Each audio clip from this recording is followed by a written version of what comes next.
And I know everyone's been talking about the same thing all week, and that was Rihanna's performance at the Super Bowl 2023. Yes. And lots of people had a lot to say. And some people said, all right, let me tell you something. Let me start with this. For those of you out there talking about how Rihanna is lazy or Rihanna didn't do much, oh yeah, granted, she's pregnant, 6 months pregnant, but she could have done more, or she should have had better dances or whatever. You can all just seriously take a walk on a short pier.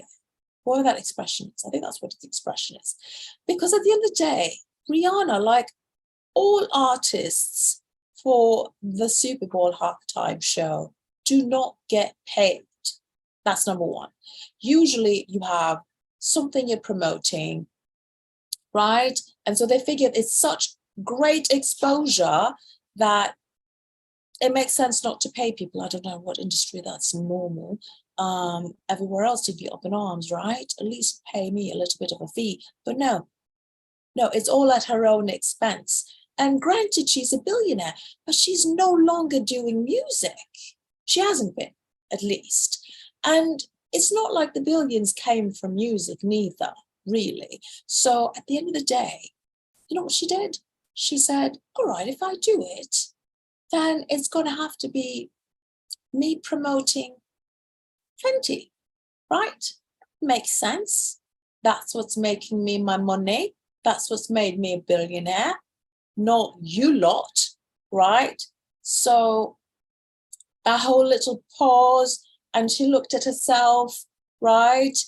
That was an ad, and it was perfect. It was worth the whole aggravation of being all up in the air in my mind, because if I've got a project that I want to push and I'm given the opportunity to do the Super Bowl, well, I'm pushing this product. I don't have an album, so I'm pushing the product, and that's what she did.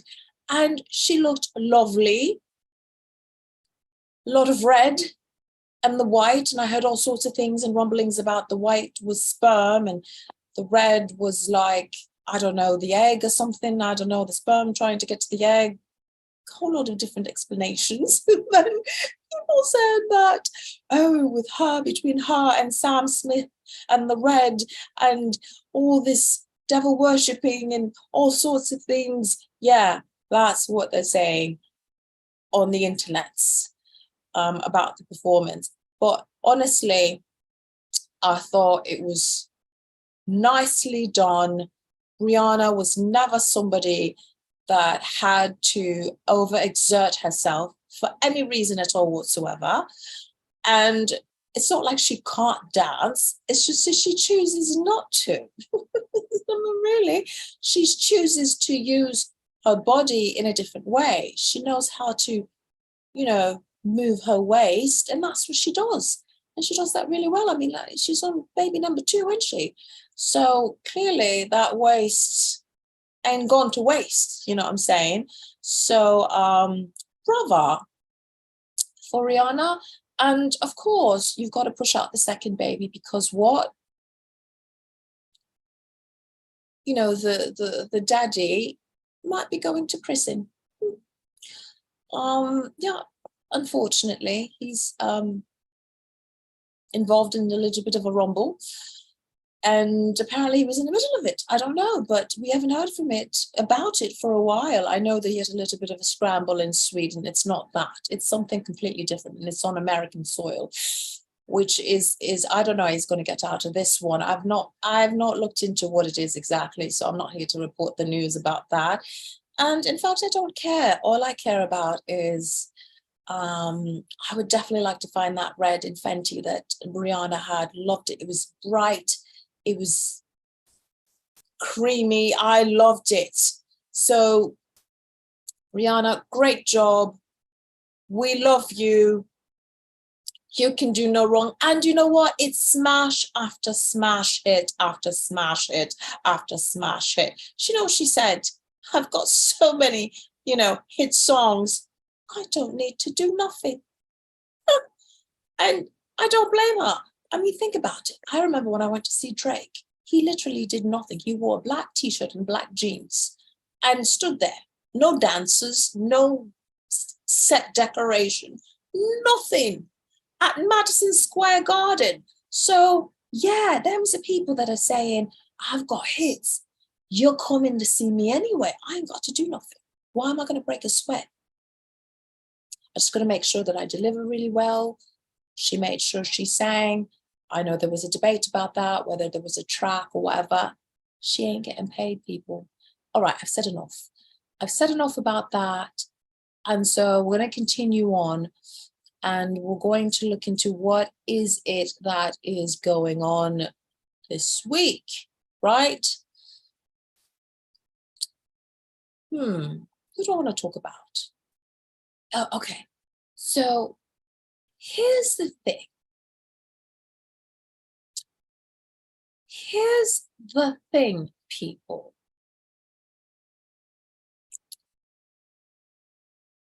Do you want to go into another celebrity? Oh no, let's do something else. There's a story here. But if you people are anything like me, I do not blame this woman whatsoever. I swear to God. When I saw this, I said, what? Check this out, people. Chinese woman divorces husband who hid 1.5 million lottery win. Spent it on ex-wife.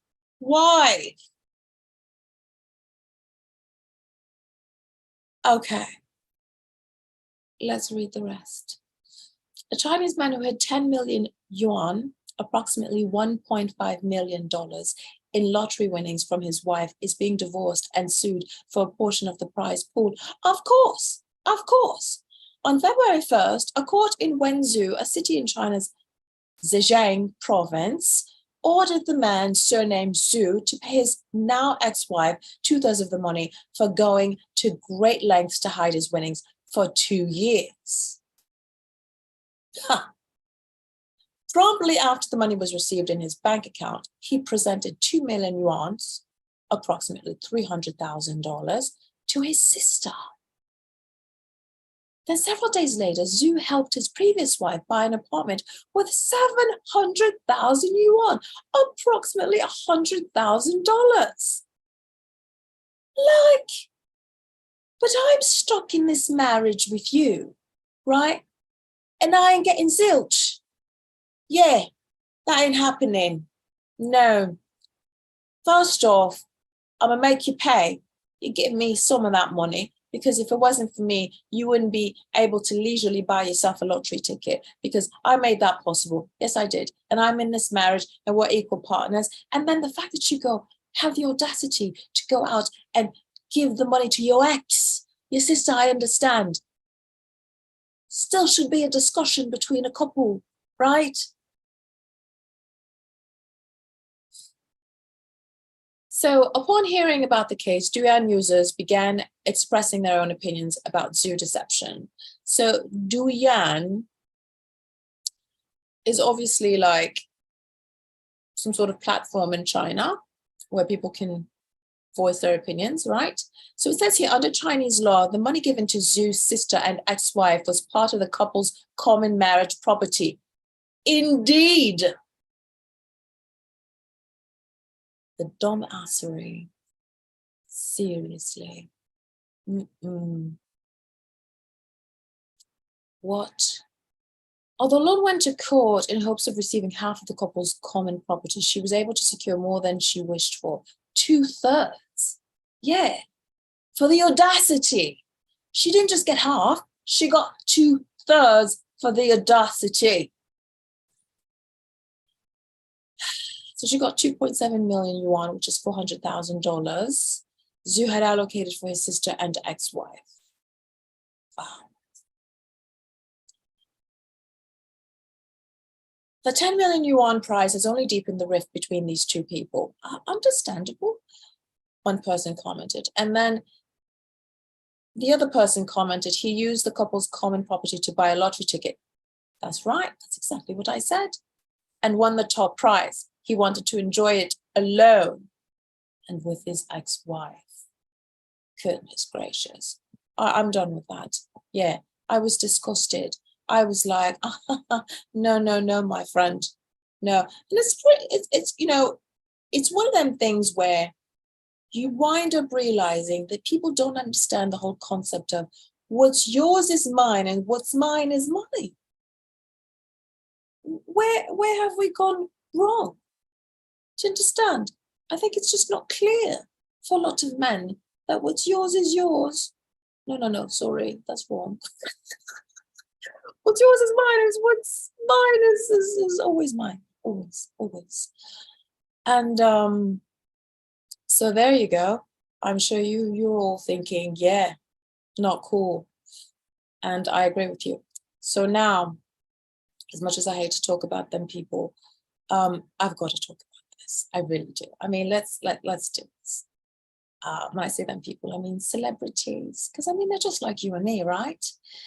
We're no different than they are, except for the attention and the zillions of dollars that they have that we do not have at the present moment, because we are looking to have more than what we have now. Right. So check this out.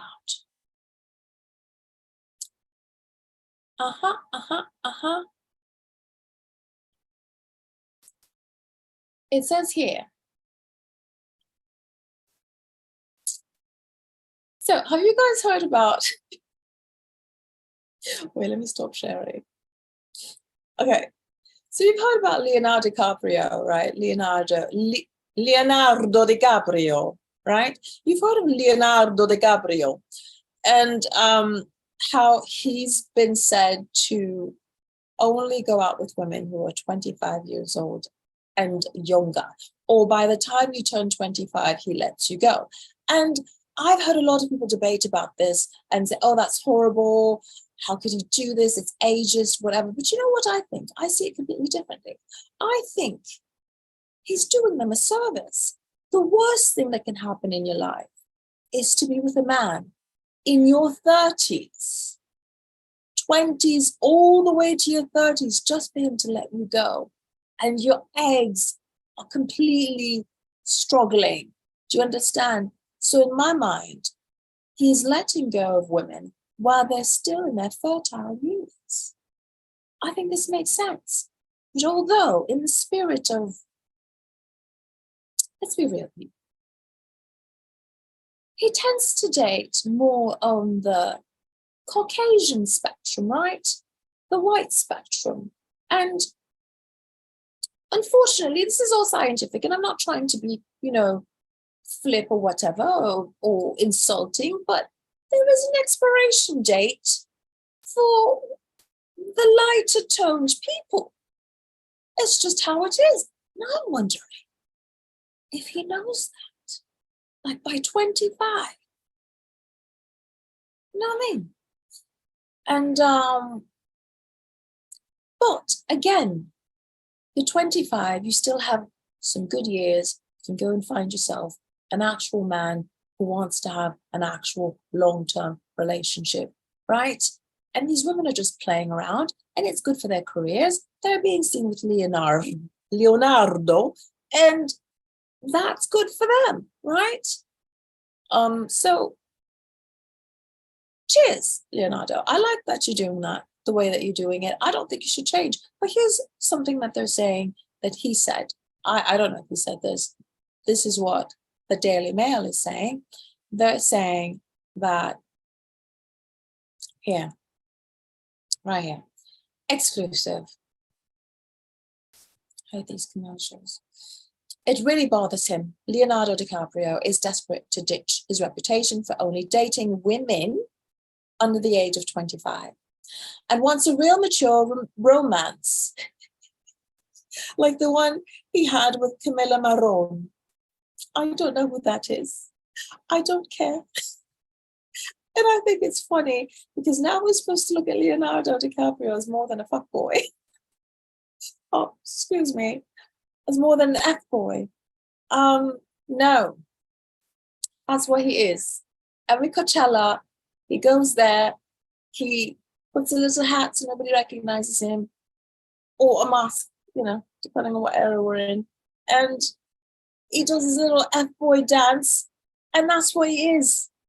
Leonardo, you're an F-boy, and that's it. Don't be bothered. Just accept that that's what you are.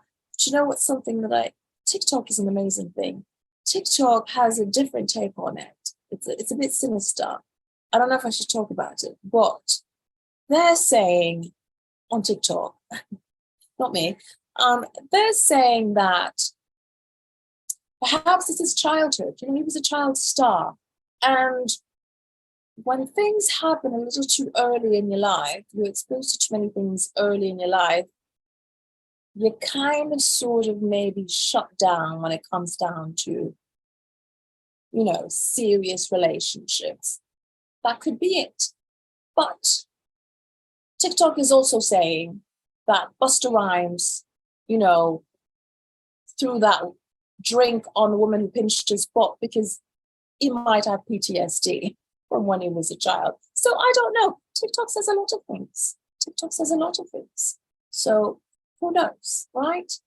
I am not interested past that, but I thought it was funny, that headline, that he was bothered. It bothered him.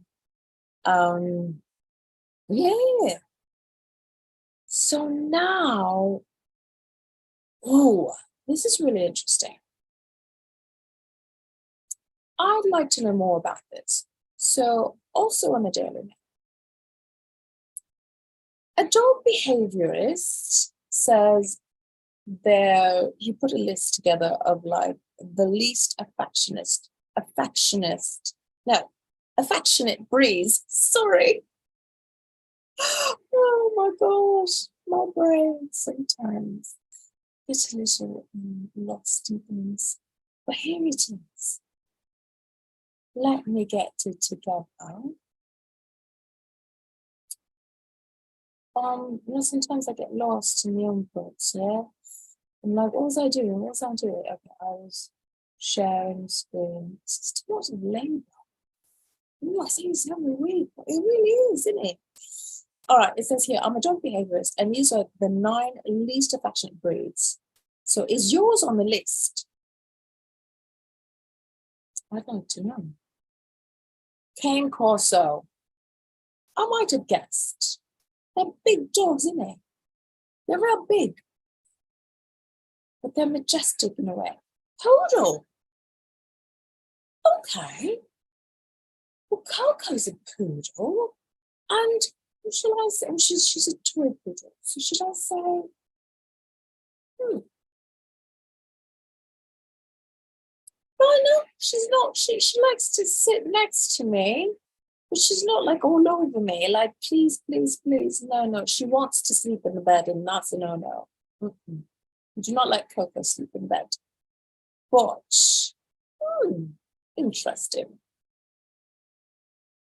I mean, it makes sense visually. Isn't it interesting how they all make sense visually to not be very affectionate? It says here, poodles are much loved because of their curly coats and cute appearance, but they don't like people they don't know invading their personal space. I can see that. German Shepherd. No kidding. Boucheron. All right, don't know that. Shetland Sheepdog. All right. Not affectionate.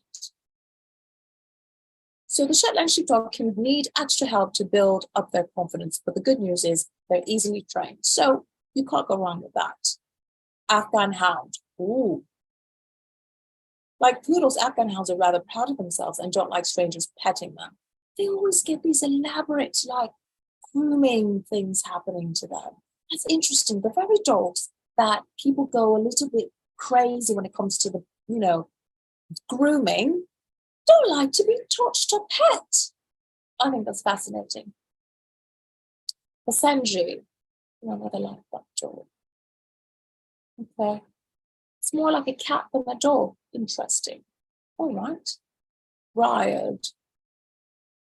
While briars are cute and cuddly looking, they're weary of strangers, but wonderfully loyal to the nearest and dearest. Okay, well, that's good. Tibetan Mastiff. Ooh. I'm not trying to get close to you either. So you're all right. Thing is, you know, distant as you want, Mr. Tibetan Mastiff, you're big, you're huge. Yeah, you need space. I understand. Uh-huh. Well, there you go. So it says here, you need to use reinforcements for reward to reward good behavior. Remember, this is an educational process. Be guided by your dog. Advocate for your dog.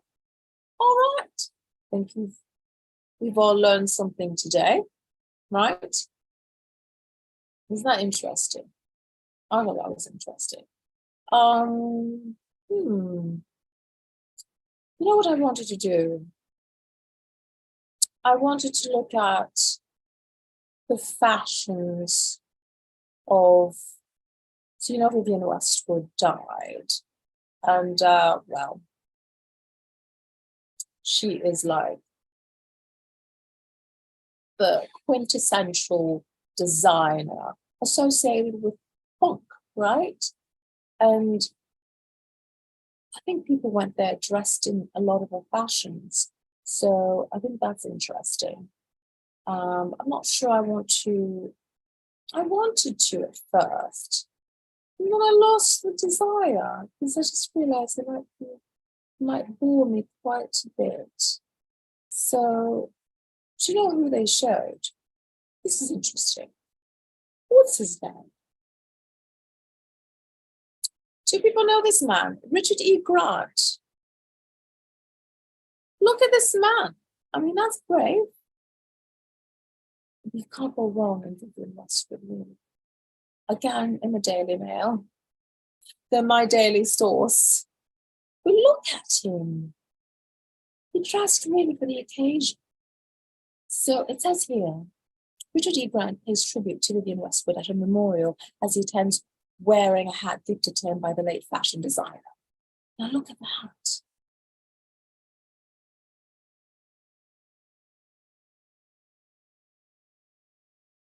As, I don't want to say the late Wendy Williams, but as Wendy Williams would say, how are you doing? Right? Look at that. I've not inquired as to whether he is, it doesn't matter. But fetching, quite fetching. I think. A little closer, perhaps. Look. We have to pay tribute to the fashion designer by sporting a miniature hat to the service, which had been gifted to him by her back in 1994. So she must have known him very, very well to have gifted him this very hat. Good on you, Mr. Grant. Right. Now we've got another fashion kind of a thing situation going on New York Fashion Week. It's just been going on, hasn't it? And we've got Queen Latifah.Teyana Taylor and Erika Badu. Yes, they were in the front row at this particular show.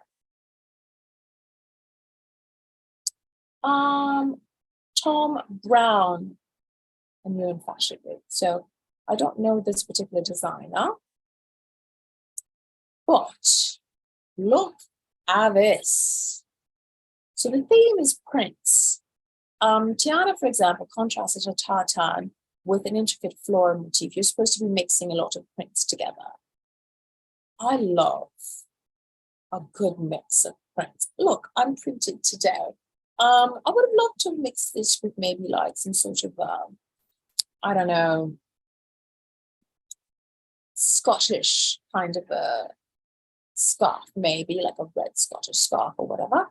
But look, Teyana Taylor, is she not like seriously underrated for her beauty, for her talent, honestly, and for her fashion forwardness? She takes a lot of chances, I believe, and people just are not really haven't taken to Teyana Taylor like quite I have. I mean, I think she should be able to play. She should be able to play Angela Bassett's daughter. Them features, beautiful. The cheekbones, the lips, everything. She's got it going.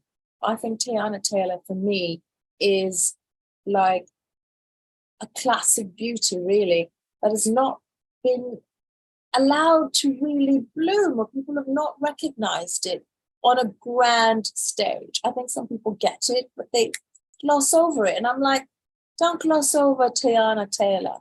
I'm not a stan. I just recognize when certain women with certain features, and then are strong features that go very well together. Beautiful. She's absolutely beautiful and extremely talented. And hopefully, I mean, she said she was retiring. She didn't like the business end of the business. And hopefully she will be cultivating great talent. So I think she's got a good ear. She's a great dancer. She's absolutely fit. And I don't think she gets enough flowers, to be honest. But you've got Queen Latifah, another beautiful woman. And that's very wintry, and it's got whales on them. All right. This is like the paisley with the